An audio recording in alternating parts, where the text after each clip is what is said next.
Okay.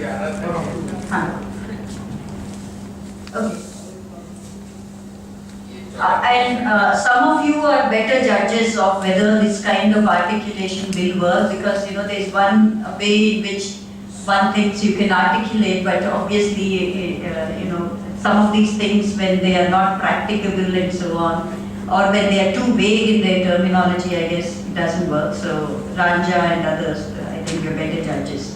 I also try to bring in right to food for all in 2.1 and not just leave it at end hunger and ensure access by all people. So that's the little addition in 2.1. Like I said, please keep comparing it with what you have in your hand on page 6. 2.2 is something that I have seen somebody add, saying that let's focus on under 2 for stunting. So that's a little difference from the way the open working group has created it. How do I go to the next page? Okay. I've added a completely new goal in the context of nationalizing, which is not a goal. It's 2.3. By 2020, secure farmers' rights. Look, despite so much talk about rights-based development framework and so on, if you are someone who believes in that sort of an approach to development, there's nothing like farmers' rights that have been secured anywhere.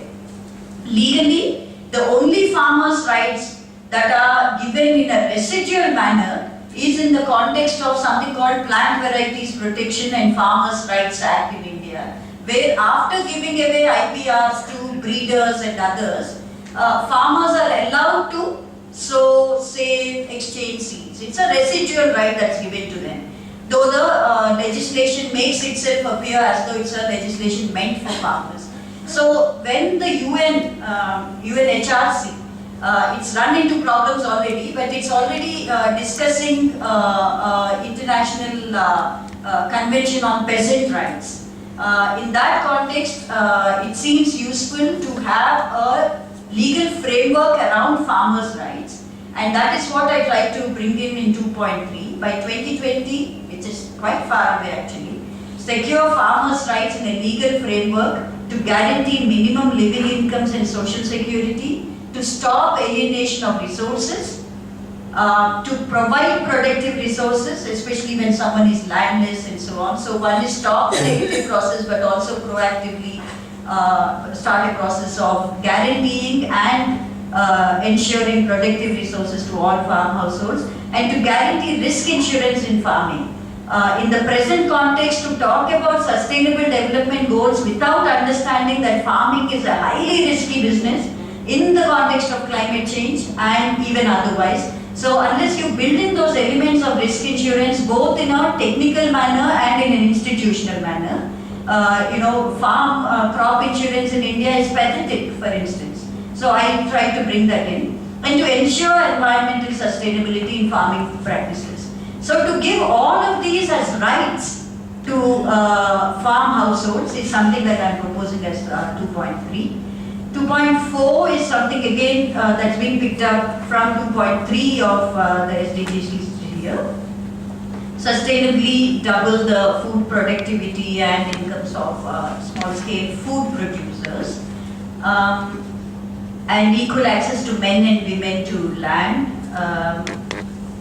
including through secure tenure over and equal access to, maybe you could say whether this is how you wanted it articulated.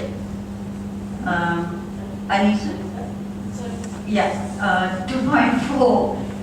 Yeah, you could look at it where it's referring to land. I mentioned including through secure tenure over and equal access to men and women to land and other productive resources. I spelled out what the other productive resources are. It's not part of the SDGs as listed here. And 2.5, I brought in localized food production and consumption systems. I'm also going on using this word diverse, nutritious, safe and adequate food. It's not enough that we go on talking about nutritious, safe and adequate food. Diversity by itself brings in better nutrition. So I've brought in that term in 2.5.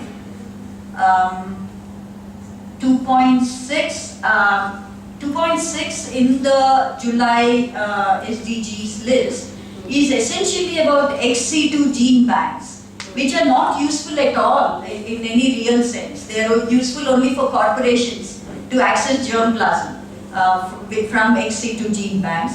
So I have specifically modified it to enhance substantially in situ on-farm genetic diversity of seeds. That's the only way it will be useful for farmers.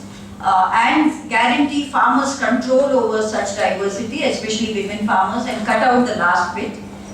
If you look at 2.3, no, not 2.3, 2.5, genetic diversity of seeds. You will understand why I had to cut out that ensure access to and fair and equitable sharing of benefits. The corporations are essentially talking about accessing and giving some pittance recognition and money in the name of access and benefit sharing. So I cut that out. So this is a reframe thing which focuses on-farm in situ genetic diversity, not gene banks. And 2.7 is a new thing which is around ensuring that uncultivated foods from forests become a major source of food for forest-dependent communities again, by changing forestry approaches and by securing rights over forest resources to the local communities. And also by enhanced use of indigenous knowledge. That's something that I've added specifically.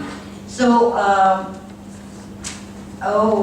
I think I have completely missed out on market-related sub-goals and market and trade. I thought I'd put that in. There is a means of implementation on trade, but not internal trade. It's just agricultural subsidies. Yeah, I thought I had formulated something. Looks like it's gone missing here. So that would be the last one, 2.9 or something like that. And the remaining bits I had added. Oh yes, the 2.B expands on how market corrections can be made without making it a sub-goal. It's a longish thing, world agriculture markets, as well as ensuring remunerative markets everywhere. One additional thing that I put in is that all state food schemes like PDS, ICDS, midday meals and so on procure sustainable agriculture produce directly from local farmers collectives, particularly women farmers collectives, to be consumed locally. For those of you who don't know, when someone is malnourished or already, toxic food worsens the situation compared to the same toxic food consumed by a well-nourished person. So to ask for safe food, especially for the poorest in this country, is a very important thing to ask for, and therefore all the food schemes are essentially meant for poor people, though there is a case for universalization of those food schemes. If we can make them into safe food schemes, which also create ready markets for local small producers and women farmer collectives, it would help. That's how I formulated the market-related thing. The last thing that I added was about ensuring the Farmers' Rights Act, along the lines that I mentioned in a sub-goal. So this is what I have to propose. It could be something that could be used if there's any, we discuss of course, scope at all in improving. And if nothing else, at least when we're talking about nationalizing these goals, I think some of these elements have to be. Right. Thank you. Food sovereignty concept. I have. The goal itself reads as food sovereignty. It says end hunger by ensuring food sovereignty to achieve food and nutrition security through promotion of sustainable agriculture and sustainable farming. Thanks, Kavita. This right to food was a bitter battle there. Like many groups you would imagine, like really wanted to put in right to food in the first target, But no, I mean most developing countries wouldn't hear of it. Also, I just want to put in that the public food stockholding, and you have qualified by what type it should be. Actually, it should be from local farmers, those things. I mean, even TWN had suggested a separate MOI, that those two A, B are the means of implementation. So we had suggested one that support developing countries' public food stockholding programs because of the Doha, the WTO thing. And I think it's a very good idea. Then maybe we have a separate one on it and we qualify it like the way you have. That it should be ensure remunerative.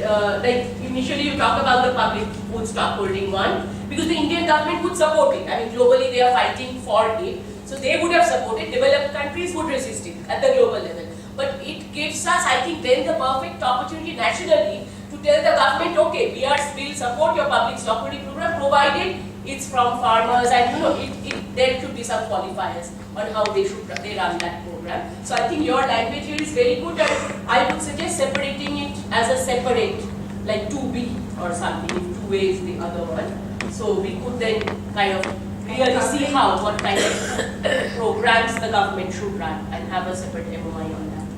And covering all international trade. Yeah.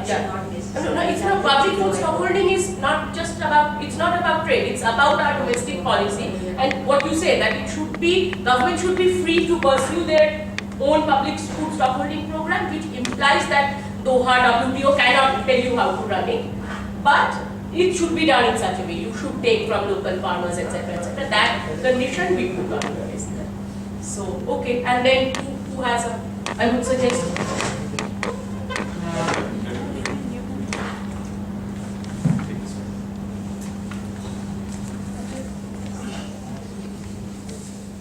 No, I'm coming back to the health point, goal 3 actually. Wait, we will discuss it later. Okay. Your thing is related to health, we'll come back. Anything on agriculture, food, land? Agriculture, खाद्य सुरक्षा, land पे कुछ बोलना चाहते हैं?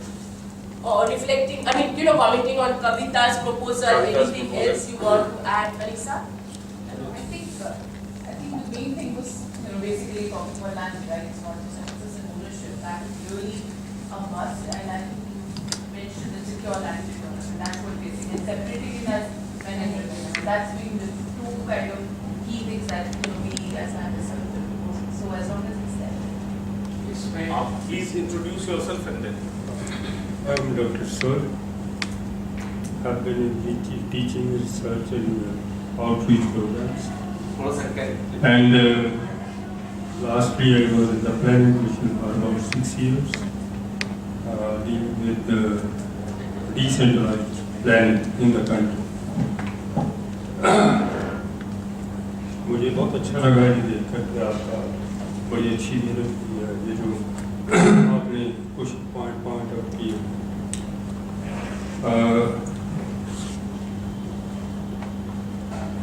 मैं ये महसूस करता हूँ कि CSOs should restrict themselves to advocacy and campaign, not indulge into the expertise regime where the confrontations will start. Only you will be successful if you support but don't create confrontations. And for support, a lot of exercise has to be done as a part of the CSOs to understand the process, understand the problem, then process in dealing with them, and what has already been made as goal by the experts, and then get into the mode of advocacy and campaign. I think that will be the better approach, easier, and without confrontation we will be able to move on our goals. बेशक प्रयास की बात हो जाए किसी। Thank you, Vijay Prasad. मेरा सुर साहब से उल्टा कहना है कि पूरी लड़ाई ही सो कॉल्ड एक्सपर्ट जो जैसे मतलब उसके लिए कोई एनालिसिस की भी ज़रूरत नहीं है।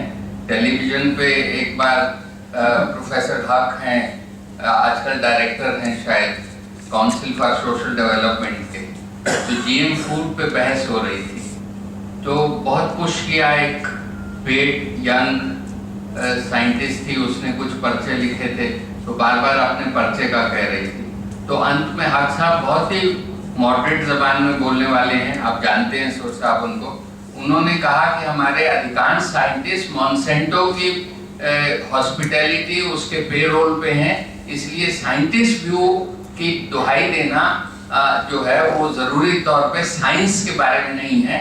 वो इस तरह का कुछ उन्होंने सीधे मतलब ये बात सीधे मेरे को याद है, बहुत एकदम उनको मैं कई वर्षों से सुन रहा हूँ और उनको ये कहना पड़ा। तो even if they were not on the payrolls of Monsanto, expertise of farmers and practitioners I acknowledge that. ये सुर साहब बोले, उससे पहले मेरे मन में यही सवाल था कि जितना इसमें आया, जैसे डाइवर्स न्यूट्रिशनल वाला आपने रेफर किया यहाँ किया, तो इस तरह से सुनने में बहुत क्लोजली हो सकता है आपने कहा हो, लेकिन वो बात शार्पली आनी चाहिए जो पीपल्स नॉलेज सिस्टम्स हैं of Adivasis, of agriculture farmers and related activities to the farm, जो टेक्नोलॉजी के इश्यूज हैं, जो आर्टिजन्स के इशू हैं, और जो एग्रीकल्चर रिलेटेड लाइवलीहुड इशू हैं जिनका उससे ऑर्गेनिक रिश्ता है, उनके बारे में भी इसमें एक पॉइंट और थोड़ा क्लियरली आए, रूरल इकोनॉमी और फिर उसका ओवरऑल इकोनॉमी के बारे में। और तीसरा, इसका जो ग्लोबल ट्रेड है, जो कंपल्सरीली अपने को बाहर से food item, agriculture products import करने हैं कॉर्पोरेट्स वाले, वो इम्प्लीकेशन इसका साथ साथ होना चाहिए। WTO के कारण जो डिस्टॉर्शंस आ रहे हैं, चाहे वो साउथ ईस्ट एशिया वालों को अपन उनका पाम ऑयल नहीं लेते तो वहाँ क्या गड़बड़ होता है, केरल में क्या गड़बड़ होता है, इस पे बहुत स्टडीज हैं। तो वो trade generated distortions and agriculture prevent trade restrictions and distortions, तो उसमें भी प्रॉब्लम है, मतलब वो लैंग्वेज में भी काफी प्रॉब्लम है, क्योंकि restrictions you are saying prevent trade restrictions, क्योंकि डेवलपिंग कंट्री का हो सकता है वी नीड ट्रेड रिस्ट्रिक्शंस, क्योंकि हम लोग को फार्मर्स को प्रोटेक्शन देना चाहिए, वो उसके बारे में केयरफुली और वो करना है। I think we should say the ones that affect livelihoods and food and livelihoods. that adversely affect livelihoods of small farmers in developing countries. This is what we had several, of course, more. तो ये 3 points इसमें आप जरा दोबारा से देख लें कि ज्यादा शार्प हैं, उसमें तीनों ज्यादा शार्पली आ जाए। Knowledge, peoples knowledge systems on agriculture, related dimensions of agriculture with the rural economy and the national and global economy, और third ग्लोबल जो मल्टीलेटरल regimes हैं trade के, उनके कारण जो distortions पैदा हो रही हैं, ये 3 बातें sharply आनी चाहिए। Small and marginal farms को भी support करने का कुछ होना चाहिए। That I think Kavita has spoken. उसको भी उनकी efficiency के बारे में, जैसे इंटरनेशनल हम लोगों की मीटिंग में आप लोग जो स्टडीज कोट करते हैं, स्मॉल फार्मर्स की एफिशिएंसी, नॉलेज सिस्टम के बारे में, इंडिजिनस नॉलेज प्रैक्टिसेस के बारे में, और फिर रिसोर्सिंग जो है नेशनल और ग्लोबल लेवल पे, ऑर्गेनिक फार्मिंग और इस तरह की चीजें, और जो इल हेल्थ हुआ है ऑफ सॉइल एंड टॉक्सिसिटी, वो शार्पली आया है कि नहीं, आई डोंट नो, तो वो जरा देखिए। Reducing food wastage. You tell me, because that मैं यही बोलना चाह रही थी, ये डॉक्यूमेंट फास्ट फूड और प्रोसेसिंग से कैसे क्या क्या नुकसान हो रहे हैं, वो हेल्थ में आएगा कि इसमें आएगा, मुझे इंडस्ट्रियल फूड सिस्टम, हाँ, जी, अमेरिका वाले कितना खाना वेस्ट करते हैं, उसके बारे में भी थोड़ा I'll take the questions. मैं इसके पहले जस्ट ये बोलना चाह रही थी कि ऐसा नहीं है कि सिर्फ एक्सपर्ट्स ने ये डॉक्यूमेंट बनाया है, सिविल सोसाइटी ने बहुत इनपुट दिया है through the national government directly to coaches, जिसपे उनका काफी language, and many times you will see governments and experts they pick up civil society language, they ask कि हाँ हमें क्या होना चाहिए, language ये दीजिए, what do you want, and lot of civil society, क्योंकि civil society में भी काफी expertise है, experience जो है communities का, all that comes in through civil society inputs. It's not an experts document, it's very much a joint output, you know, with inputs from different segments, from governments, from experts, from civil society groups, farmers groups, indigenous peoples.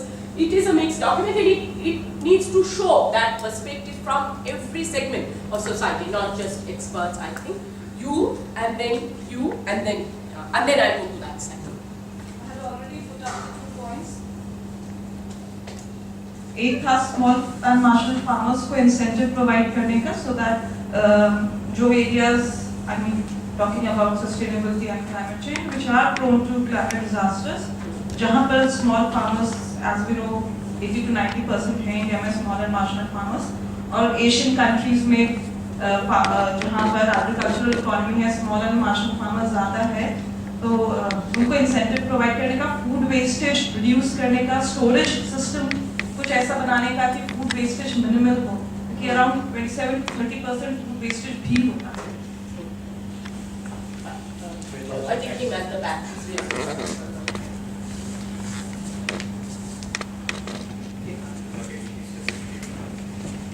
मैं राजस्थान से आया हूँ और मेरा नाम आलोक व्यास है, security call में काम करता हूँ.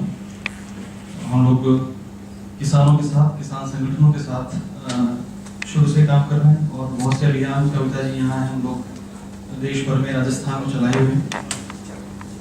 ये चर्चा जो की कविता जी ने प्रेजेंटेशन रखा, अभी हम लोग बात इस पे करने जा रहे हैं कि कैसे ये इंटरनेशनल प्रोसेस जो चल रहा है उसको अगर हम नेशनल लेवल पे, राष्ट्रीय स्तर पे उस पर अगर काम करना हो, तो अगर आप एग्रीकल्चर पे बात करें या एग्रीकल्चर फूड सिक्योरिटी पे, तो कैसे कर सकते हैं, क्या क्या चीजें इसमें हो सकती है. हमारे जो किसान हैं वो 2 बातें बोलते हैं जब भी हम उनसे बात करते हैं. तो अभी आज उनके सामने 2 बड़े संकट हैं, 2 बड़ी समस्याएं. वो कैसे इसमें आ सकती है वो देखने की बात है. एक तो उनका कहना है कि हमारी जो फसल है उसका हमको कोई ठीक दाम जो मिलना चाहिए, वैल्यू मिलनी चाहिए, वो नहीं मिल रही है. और कई बार हम लोगों ने वो स्टडी भी की है कि जहाँ मान लीजिए एग्रीकल्चर, एक फार्मर गेहूं की फसल लगाता है, कितना उसको फसल लगाने में मिल रहा है, कितना उसकी लागत जिसको बोलना चाहिए वो आई है, उसको मिल क्या रही है, एमएसपी क्या मिल रही है. सपोज अगर गेहूं फीड की देखिए तो एमएसपी मान लीजिए 1350 रुपए है, उसका खर्चा आ रहा है वो 1350 रुपए क्रॉस कर रहा है, 1360 रुपए आ रहा है या 1320 रुपए आ रहा है, उसको कुछ मिल नहीं रहा. ये कैसे, कोई पूछता है आप करा दीजिए हमको, या आप कैसे इंश्योर कराएंगे कि मुझे बताओ कि अगर एमएसपी 1300 रुपए है गेहूं की, तो मुझे बताओ कि हर स्थिति में मुझे 1600 रुपए तो मिलेंगे ही मिलेंगे, ताकि मैं एग्रीकल्चर करूं. मेरी आने वाली पीढ़ी, जो मेरे बच्चे जो हैं, मैं नहीं चाहता कि एग्रीकल्चर आए वो करें. मैं चाहता हूं कि गवर्नमेंट की सर्विस में पियोन बन जाए जो बढ़िया है. वो क्यों एग्रीकल्चर करें, मेरे को उसकी वजह दीजिए. तो वो शायद वजह में से तो मैं कहना चाह रहा हूं कि अगर हम ये इंश्योर कर पाए, दिखा पाए कहीं ना कहीं ये अगर.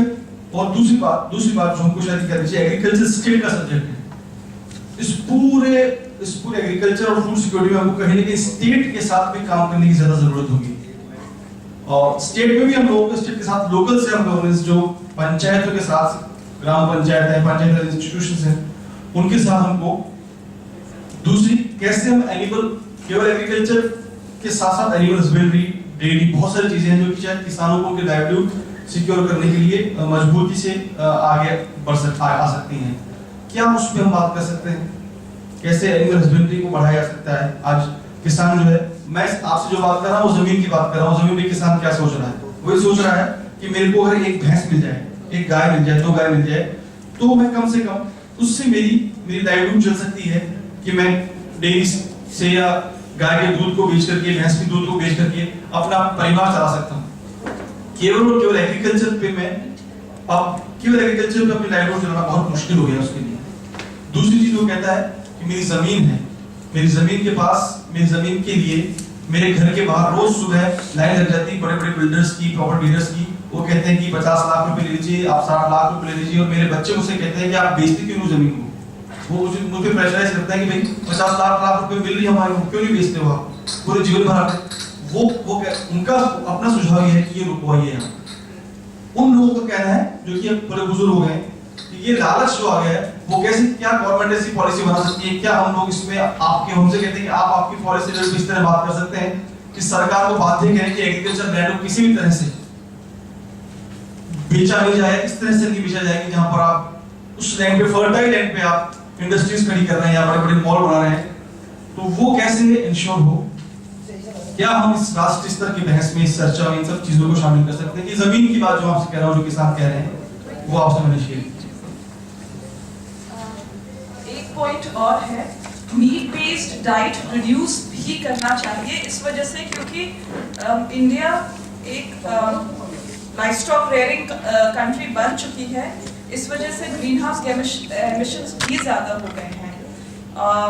काफ़ी मीट एक्सपोर्ट होता है और फिर डेवलप्ड कंट्रीज कहती हैं कि आपके एग्रीकल्चरल एमिशंस बहुत ज़्यादा हैं।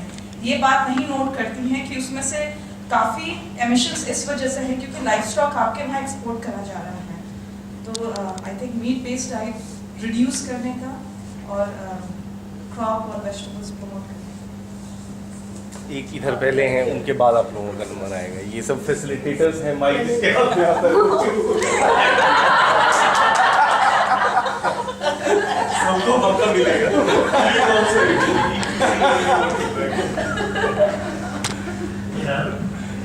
राजस्थान से जो आए भाई, मैंने ये practically said 90% of what I would say, इसीलिए आपके लिए थैंक्स मेरे तरफ से। पर मैं ये और एक पॉइंट तय करना चाहता हूँ, question of subsidies on food, international subsidies on food. I don't see it anywhere over there. You're going to ensure this and you're going to ensure that, okay? But you're not going to ensure that the US government doesn't subsidize its farmers so much so that our farmers, even on the farmers in Africa, can go all the way over there. I didn't see that. Okay? It says including by parallel elimination of all forms of agricultural export subsidies and all export measures. Domestic subsidies पे काफी fight हुआ, but they didn't agree to include domestic subsidies. Export subsidies का बोला है कि harmful export subsidies should be eliminated. That's what the rich countries agreed to. They did not agree to eliminate domestic. India ने काफी बार बोला है कि eliminate harmful all agricultural subsidies, including export and domestic subsidies. वो काफी लंबा complicated fight है, जैसे वो WTO में फाइट की है, यहाँ पे नहीं। मतलब I absolutely agree, we need to put this in domestic subsidies as well, but at the same time saying that developing countries should be able to give essential subsidies to small producers. Of course, of course, Exactly. of course. I mean, this comes into the point of making farming a remunerative operation. Otherwise, you can't do it. This is another thing when हम जब nationalise करने जाते हैं, तो market में आलू कितना दाम में बिक्री होता है कलकत्ते में या दिल्ली में, और फार्मर जो सप्लाई करता है उसका कितना दाम होता है, इसकी उसमें आकाश और जमीन की फर्क है, हम सब लोग जानते हैं। The other thing that we should do when we nationalize it, is that we should stop these duties that are imposed at every state on the export of food. Recently this happened in West Bengal. The price of, I can't remember, some vegetable went up so much that Mamata Banerjee said, I will not export potato to Odisha, and then Odisha said, you don't export potatoes to me, I will not do this to you. Ye sab cheezein we should take it up at the national level.